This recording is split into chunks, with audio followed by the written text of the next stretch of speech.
Hello guys, welcome back, and here we are into the second half of our broadcast. So a while ago, we were able to do the gold to diamond parts, and congratulations to our winners. We got Mr. Lasty over there, we had Garchu, and we had Shenanigans. So some good names that we have seen success so far, not only in the quarantine, we also seen them be successful in the Novice Cup.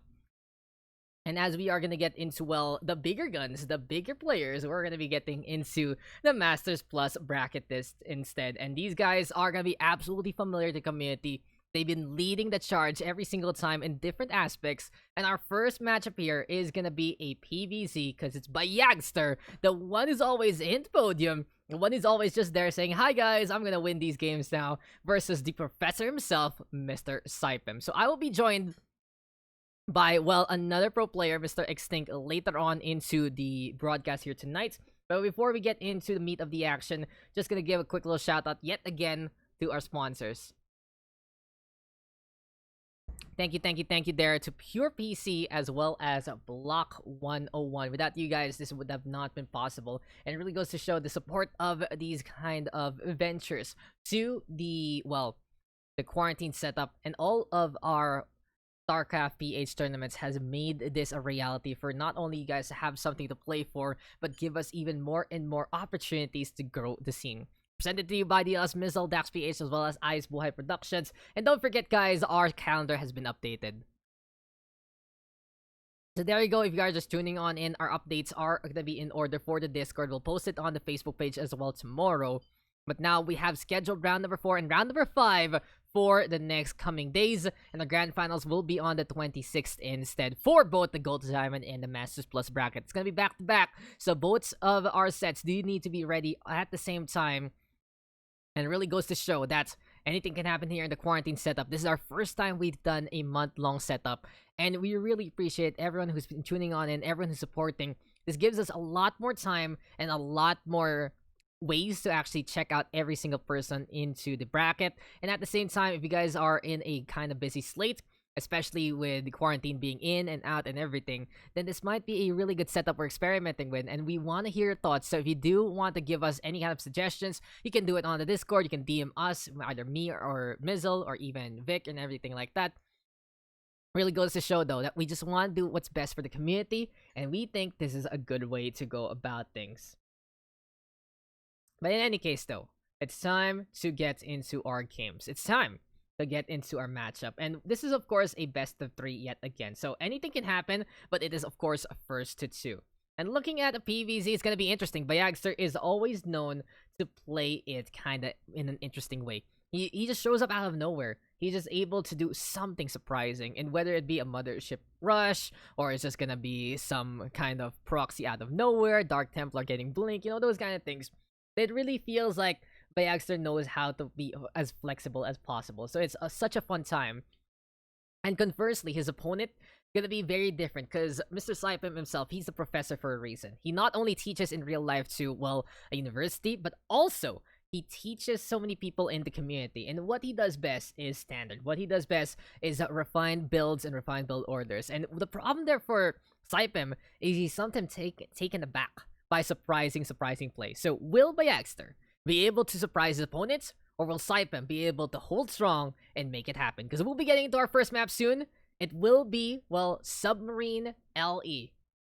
Interesting map for choice, though. It is the smallest map into the pool, and since it's not against Terran, it does feel that it's going to be an interesting time, since we will see either proxy from both sides or an early pool here for Cypem. Really depends, though, what kind of aggression these guys want to play it out. And if you guys are tuning on in, this is our 4th match to broadcast. This is our first Masters Plus, and let's not waste time. Submarine LE is a map that you cannot waste time on, and this is gonna be our round 2 broadcast of the Masters Plus bracket. Stay tuned, guys. We still have 2 more matches after this one, and we still got a lot of maps to go. Let's get it on, though. Let's get it done, and let's get into our next game. It is a best of 3, and it is a PVZ. So welcome back, ladies and gentlemen, and here we go. It's Masters Plus bracket time, and I can't wait to get Extinct here for, well, more and more of his know-how. But introducing first, here on the bottom right of Submarine LE. It is our red Zerg. He is Il Professor. He is the one who can teach. His name is Cypem. And his opponents. If one is Il Professor, this one is utter chaos in a handbasket. But he knows his stuff. He is really encyclopedia for so much knowledge. And he can not just hurt, but he can heal if need be. Always busy, but always had time to play. It is your boy with one of the best names in the community. His name is Bayagster. Blue Protoss, Red Saren, and Submarine LE. Now, looking at a map like this, it's either going to be a quick one, or we will see some struggles on both sides. Because as we keep saying, smallest map in the pool. We'll find out. We'll find out if Cypem can actually answer against Bayagster here and shenanigans, or will Bayagster be able to figure something out, or maybe even surprise his opponent by playing standard. Gateways, though, gonna get built immediately by Bayagster, and okay. I was saying that it was gonna be Bayagster doing something cheeky, but it's Cypem going for the proxy hatchery instead. Gonna be a good anchor point for him, and in all honesty, Bayagster might get caught unaware here if he doesn't check the north side of the base. Problem is, though, Bayagster is now looking around the map because he sees that there is no natural base, and he saw the pool timing wasn't as quick as you would expect. So it's gonna be a Roach Warren into play, 2 base all in, perhaps here from the side of Cypem. But Bayagster in the meantime, looking around, checking the corners, gonna be setting up, of course, a wall of gateways as well as a cyber core at the same time. Really good call, and that's what you know in the Masters Plus bracket. You can see that every single thing that is out of place is noticed immediately. And for now, Cypem gonna be sending out a pair of, well, these Zerglings, and here we go. Red Zerg versus the Blue Protoss. We'll find out how it's gonna unfold. Extractor now gonna get built, not just 1 but 2 of them, because this Roach Warren is gonna need a bunch of gas to keep up with the production. Speaking of production, though, Stargate opening here for the side of Bayagster. He's gonna put everything, though, onto natural. He wants to heavily concentrate this just in case. And with warp gates online, at the very least, he's gonna be looking to get a few more units here and there. Nexus, though, now has been built. Bayagster trying to get the shield battery on. And here we go with these eggs, looking to hatch very, very soon. Submarine LE, as we say, very quick to get on through to the other side. And here comes the macro of the micro of the macro, with a pylon in the way as well. Feels like, though, this is a ticking time bomb here for Cypem. As soon as he gets a good concentration of units, he can actually burst down this wall. And with Ravagers looking to be into play as well as the Queen, well, Cypem, he's looking pretty primed to keep up this pressure. Queen, though, looking to go for a quick little exodus all the way from his base. Cypem, though, in the meantime, gonna get fended off by the Stalkers there. And Bayagster looking to hold, but the Ravagers going for the pokes with Vile. Slow but steady push here from Cypem rather, as Bayagster needs to hold the line here. Zealot, though, in the meantime, keeping healed up by the shield battery.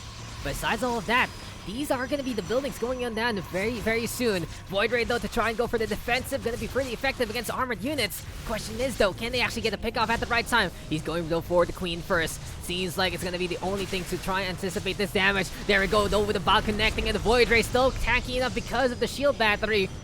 Cypem, though, he's creeping closer and closer, and I love what he's doing there with the tumors, but with the Void Ray up in the air right now, it's just gonna be free damage against the Ravager. Cypem has to get the hell out of there, but Bayagster given enough time to keep the beam on, and this is gonna be the Ravager going on down. Next on the list gonna be the Roach. Cypem, though, bringing in the Queen as well, but this is still gonna be free shot after free shot. Now, this is going to be the duel of fates we've been looking for. And this Ravager cocoon is getting melted on down. It will be still popping on that. Bayagster, though, not choosing the right target there. But he's given time. He's given precious time to reinforce his wall yet again.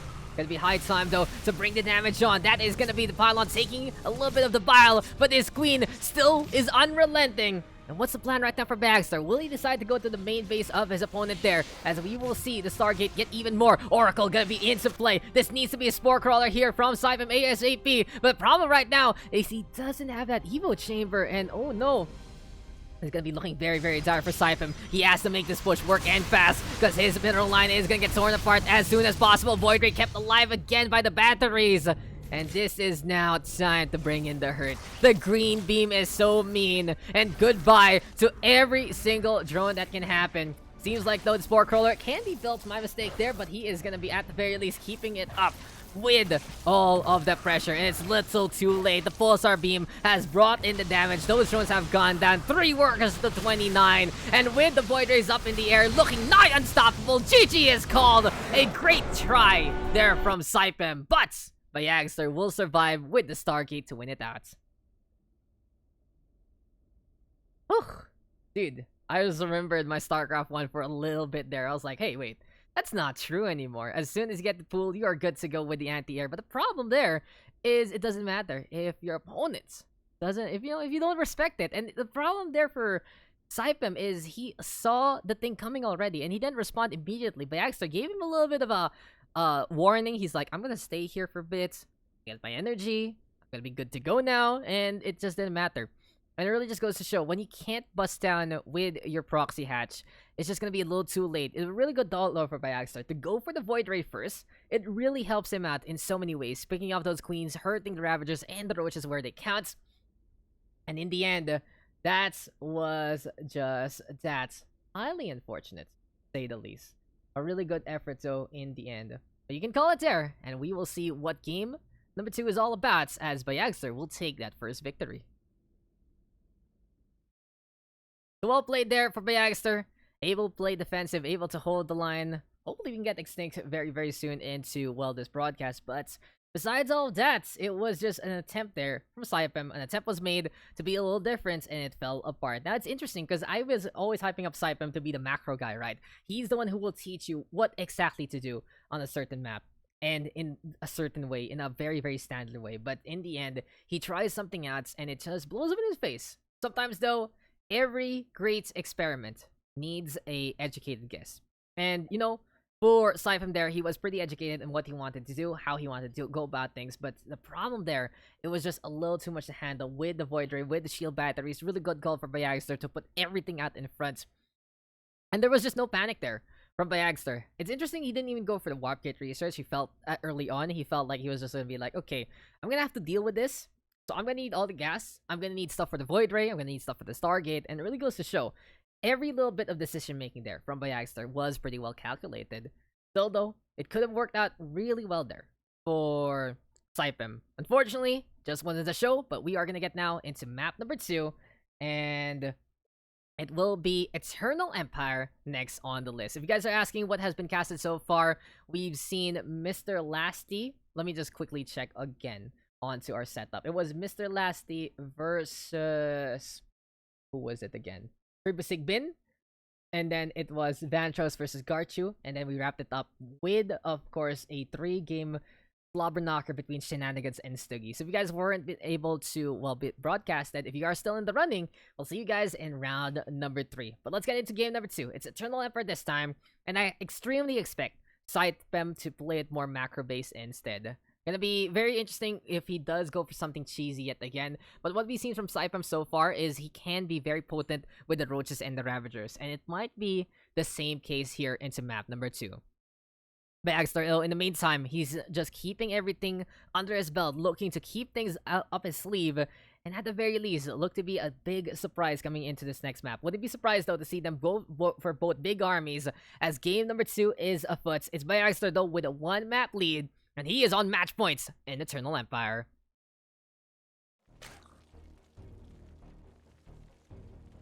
So welcome back, ladies and gentlemen. And if you see everything looking pretty snazzy, you gotta thank our Mr. Admin, Mr. Commish, and, well, Mr. Producer himself. It's Mizzle, who always brings in the best kind of imagery here as the distractor trick gonna unfold in front of our eyes. But enough is enough about all of that. Introducing first, he's 1 map down, but he's looking to teach bayagster a different kind of lesson. But something to note, though, his opponent passed the first mark.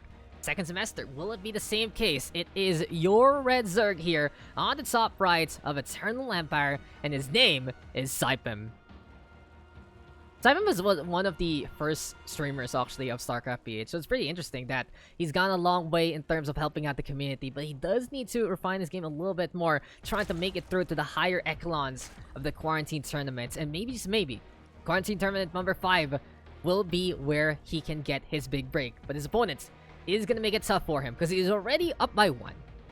He's on match points, and this man has been consistent in placing against some of the greatest here in the PH scene. He is your Blue Protoss, and he is on the southwest of Eternal Empire. His name is Bayagster. There you go, ladies and gentlemen. Here we go again. PvZ action with Cypem, though. Looking for the hatchery first. Here, Pool gonna be going online. Extractor gonna be there as well. Bayagster, though, will see everything coming, and he's like, hey, okay, we'll play it standard. I got you. So immediately we will get the core, we will get the gateway, we will get the nexus into this one gate, one core expand here from the side of Bayagster, as for some reason we get a quick little flash there, a ping of absolutely nothing. But for now, since we are gonna see the 2-base setup, this is where Cypem can truly shine. He's one of the best players to actually go for the macro on the Zerg. The only thing he does slip up on is there is a small chance of him going for the overdrone, where he's like, okay, I love building workers, I think I can build more workers, and then suddenly, oh my, that's a little too much to handle. But besides that, Cypem is kind of scary on getting his bases up and running. When he has his 2 base, it looks very, very optimized every single time, as we will get that first batch of Zerglings here. Still, though, it is going to be Bayagster, though, looking to answer back with the Adept, because he knows his opponent likes to play that macro when he's playing standard. And with a Adept opening like this, it does mean that he can go for some good harassment that he might not be able to see later on into the game. Still, though, Bayagster is unrelenting, and since he got proxied a while ago, he's gonna say to his opponent, I'm gonna do the same thing, and you're not gonna see this one coming. Eternal Empire, a good map with all these nooks and crannies. Cypem, though, in the meantime, not gonna be scouting there anytime soon. Doesn't have that kind of heart, doesn't have that kind of instinct compared to Bayagster. But speaking of that one, Bayagster gonna be bringing out the Shade, might be able to get to the main base. Good surround, though, from the Zerglings onto the Shade itself, forcing the cancel. But it will be a glaive opening here for Bayagster. Full-on aggression, and if Bayagster can make this work, this can be a quick game. Question is, though, what's this gonna be all about? My guess is it's gonna be a proxy Stargate. Gonna be scary to see Phoenixes and Adepts together, but it's gonna be a gateway instead. So it is gonna be a proxy gateway, allows a faster warp point in, so he doesn't need to invest onto a roll facility. Interesting call here for Bayagster. This can be considered a potential all-in by this point, because he's not gonna have any high tier of tech if this doesn't work out for him. Metabolic boost, though, looking to go online here for Cypem. And don't forget, guys, there are 2 brackets here in the Quarantine Tournament number 5. We have the Gold to Diamond bracket, and we have the Masters Plus bracket. You are tuning on in to the Masters bracket side, and there's one mistake I forgot to do. It is to change the overlay. So there you go, on stream, might as well do it. Masters gonna get that golden little bit of the motif there, as Bayagster now gonna get surrounded. Good call here from Cypem to catch that one out, and even though we saw Bayagster going for the good position, it's not going to be enough. But if you are tuning on in, this is your game number 2 of our first match in the Masters Plus bracket, as Bayagster going to be bothering the Overlord here. Adepto going to have those glaives ready to go, and here we go with the congregation of these Judicators. Adepts are going to get pushed on. I can't wait to see what Bayagster can actually do with this, because Cypem, he's anticipating more of an open door approach, and he wants to have all the space he can and more. He's going for a 3-base setup already with only the Lings as well as the Roaches.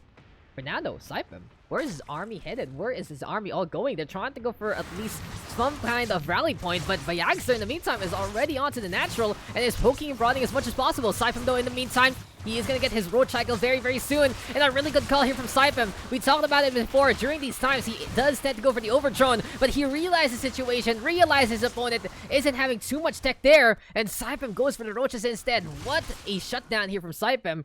Learning from his mistakes and more. And for now, this can be our Zerg going for the push, but Bayagster is looking hefty on that worker count lead.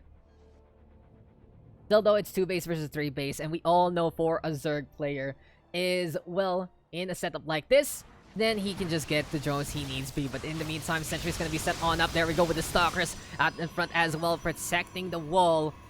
And for the time being, both sides are gonna get caught with, well, all the defenses that they have. Cypem, though, Roaches Ravagers in position yet again. Feels like, though, he just doesn't have enough as of yet because of those batteries there for Bayagster keeping up the fights.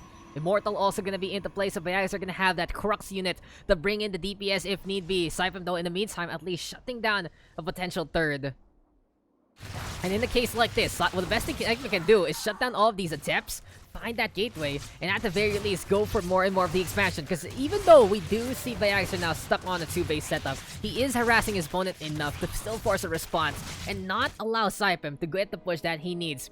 bayagster is keeping an eye out, though, of all these Ravagers and all of these Roaches, as here we go with the Bile looking to connect onto the core. This can be a good shutdown onto any kind of range gateway units, and bayagster will need to rebuild that one in behind later on. Still though, it's all about the pokes and the prods, because here we go again with the shades. And bayagster is unrelenting, as we keep saying. He is just going to be going ghost, and into natural we go again. 51 workers right now versus 29. Here we go though with the Zerglings around, but at the very least, these adepts can bring the DPS. For some reason though, bayagster not going for the shots. He cannot move whatsoever. Cypem will get the cleanup again, and right now he's going to bust down onto the core, but still bayagster is going to keep it up on the front line and still hold for the time being. Still though for bayagster. Question is, what's the plan? Cybercore onto the high ground, get that Stargate to add a few more utility units here, and do the same old thing. We're gonna get a repeat of the fights for the next few minutes, guys, because I really feel like this is gonna be all about poking and prodding here from both sides. We have these adepts warped in by bayagster. He's gonna go for the natural. He's gonna get caught out by the Zerglings, and we will see the Roaches and the Ravagers poke against the main parts of those walls. Eventually, though, the wall is coming tumbling on down, and next on the list is the wave of shield batteries. The proxy pylon, though, is still alive there on the east side with the proxy warp gate, and in a case like this, having this Artosis pylon on the shield batteries might be a good shutdown here for Cypem if he figures out that there's nothing else powering these batteries besides that one crystal. In any case, though, Cypem has had enough. He'll decide to back on out. And this is going to be a good chance for him to go for the macro instead. He's getting drones, he's getting spore crawlers, he doesn't want the repeats of the last game. And these Ravagers saying, okay, enough is enough, let's get the hell out of there. Still felt like, though, that there could have been one more cycle of Biles thrown out by Cypem, but bayagster could have actually gotten the punish there. Warp Prism, though, will be going online soon. Blink Stalkers will be next on the list. And here comes Cypem now, looking to scout around with these Zerglings. Sees the marching army coming his way. Has to get on the defensive. Has to make sure that he will have enough to hold this line. And with the Ravagers and Roaches in position, all he needs to do right now is get even more of them. He still has that 3-base setup, though. So while this is all happening, he's been able to come back onto the drones. But the problem here is bayagster is looking to knock on his door, and with the Warp Prism ready to go, he can reinforce if need be. But for now, Cypem is still pretty safe. He hasn't let his opponent get that good position, but as I say that, never mind, Force Field gonna be into play, catching out a few of the Ravagers there. And Cypem right now needs to hold the line. He needs to get more of these units with the Larva, but unfortunately, he's not doing so as of the moment. Finally, he smashes that R button. Roach is gonna be coming en masse. But this is already bayagster in position to shut down his third base. And with the Protoss going for his own third, you can see the economy shifting in favor of bayagster so far. Cypem, though, in the meantime, poking and prodding still with the Biles. Good micro there with the Ravagers, but it's still not going to be enough. Because bayagster can just overwhelm for the time being, but as soon as the Roaches come online, it's a strategic recall to get the hell out of there. Cypem going to be hurting, but will survive now. The pressure is on for Cypem, and you can really see that he just has those timings to go for the drones. But as we say that, bayagster decides, okay, I know my opponent needs to get back on the worker count and might as well go on the attack instead. Beautiful poke and prod, beautiful harassment onto the third base, allowing our Protoss to set up that Nexus, get his defenses on, and here we go again with another wave of the same kind of battle. So, interesting turn of events into this game. We see bayagster basically looking to attack just to defend, and Cypem in the meantime forced to go for the attack just to do something in this matchup. Still though, he hasn't seen this warp gate, and it will bite him in the butt in the end, because this thing is just waiting for bigger and better opportunities. Void Ray though up in the air, still not at the air here for Cypem though. He's sticking on Roach Ravagers, he's gonna be getting that third base up and running. He might even go for a fourth by this point with all the economy he has. The Cypem right now will not be able to really reinforce the way he wants to. He's getting reconstitution though to allow these Roaches to get any quicker. But here we go right now with the Bile's gonna get thrown on out. The wall of pylons will get busted. But in behind though, that's Voider getting some free pickoffs, some free hits. And Rand Ravager will be fried to existence. Cypem though still in the meantime looking to stay on that high ground. Here we go with the Biles looking for the connection. And goodbye to the Void Ray this time. The micro just wasn't there. Still though, bayagster is on the high ground looking to defend. But the Immortal is taking a good brunt of the damage. And Cypem right now putting his own opponent on his own funnel. Really good call there for Cypem to play up on this ramp instead. There we go though with a little bit more of the Biles getting smashed onto the pylon. Forge is going to get empowered there. But at the same time, bayagster is given the opportunity to move a little bit more, so that helps our Protoss on this defense. But here we are, guys. You know, I talked about this earlier on in this game, that there is one thing that bayagster likes to do, besides harassing his opponent to impunity, is to do this. 11 minutes in, it's time for the mothership. And you don't see this too often, that's for sure. This is not a real build. This is not as quick as you would expect if this was a mothership rush. But he just wants to complement his build. He just wants to say, okay, I can go for the fleet beacon. I want to play mothership. And the question is, how will Cypem react in time? Because those time warps are going to be very timely against the roaches and the ravagers. And with the amount of immortals bayagster has right now, it's going to be pretty interesting. Now, of course, you can always say Daks. He could just build immortals. He could have just went for bigger warp cycles. But that's not the bayagster way. He wants to go for the mothership, and he will do so and more. He's also making sure his ground infantry are going to have all the upgrades that they can work with. Blinkstalker as well as Glaives are already online, as we say. And we are going to get, of course, Charge Lot soon. But bayagster right now harassing the main middle line this time. And we don't see Cypem ready for this whatsoever. He's trying to go for the expansion. But this is so many attempts into the main base. And these roaches are going to struggle to try and stay alive. And here we go finally. We see a good concave here from Cypem. But bayagster already retreating over to the natural and looking to do so yet again. This is now going to be the base on the low ground. Getting shut down. Force field is going to be into play. But where is that mothership? Now SCPH a duel onto the dunes here. Can Cypem survive as the immortals might get caught out along the way? Oversteer though going to be up into the air. So bayagster will need to shut down that detection if need be. But here comes the cavalry. Here comes the mothership. And GG is called. Everyone knows when bayagster gets that mothership, it is game over, man. Game over. And bayagster will move on to the next round of the upper bracket. Cypem will fall to the lower bracket. But what an interesting game of push and pull. But it just goes to show, if you don't get to scout the map as you would like, if you don't see everything coming your way, then you will pay the price for it. It's overwhelming and unrelenting. And to top it all off, an absolute cherry that is the mothership. What a game, guys. What a game. I used the wrong transition there, my bad. But hey, it's amazing. It was absolutely amazing there from bayagster to get the mothership out and about. And it's one of my favorite things to see from him, in all honesty. And it just goes to show, right? It just goes to show that this Protoss is, no matter what he builds, he is going to be very, very strong at it. bayagster is one of those players that I do believe came from Terran in Brood War, then moved over to Protoss here in SC2. And he also was playing Protoss as well in Brood War, so both of those races, something under his belt. And you can see him play Terran as well. The thing about it is, this guy is one of the oldest guns in the StarCraft scene, and it feels like his skill has never really dissipated in a way. Sure, there were some high peaks from him way back in the Liberty days, but even now in Legacy of the Void, this is a man that you can never count out. No matter what, no matter who his opponent is, bayagster will always have a chance to fight in the local scene. And here beating down Cypem like that really goes to show the amounts of pressure he can do every single time. But a good call there. A good call there from bayagster. Cypem, in the meantime, you can really see that he can be so refined on a spreadsheet, especially when having all those bases up and runnings with the roaches and the ravagers. Unfortunately, though, it's just that killer instinct that we don't see from Cypem lately, and hopefully he will get it soon. Hopefully we will see it from him to do even better. But that is your scoreline, 2-0 right now in favor of bayagster. He will move on to the next round in the Masters Plus brackets. Quick little recap though: Submarine, Eternal Empire will both go to in the way of our Protoss, but that is gonna be that for this set.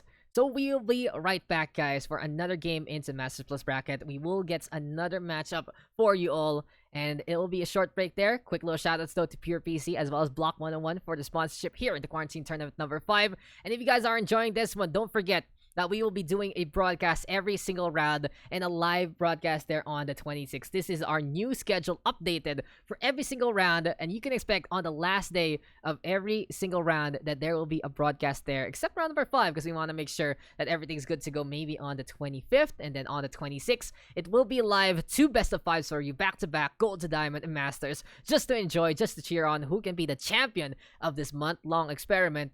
If you guys are enjoying it, well, you know where to go, StarCraft PH.